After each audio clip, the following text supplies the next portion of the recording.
মানুষ তার জীবনে দুই ধরনের পরিস্থিতিকে খুব ভয় পায়। এক, কোনো কারণবশত কারোর সামনে নত হওয়া।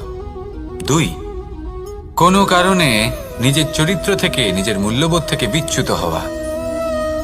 এবার কেন হয় এরকম যে কথায় কথায় কারোর সামনে নত হতে হয়?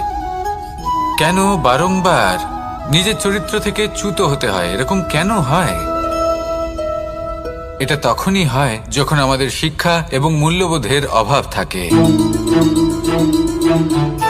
যদি মানুষের মধ্যে প্রকৃত শিক্ষা থাকে, তাহলে এই সংসারে কোনো সময় এবং কারোর সামনেই নত হওয়ার কোনো প্রয়োজন নেই।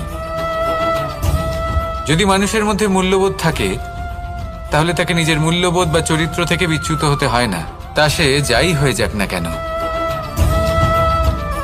কোনো বালককে যদি জন্ম থেকেই সুশিক্ষার অধিকারী করা হয়, শিক্ষিত করা হয়, মূল্যবোধের অধিকারী করা হয়, তবে সে এই সংসারে এমন কর্ম করবে যাতে সে নিজেকে, নিজের পরিবারকে, সমগ্র সমাজকে গর্বিত করতে পারে।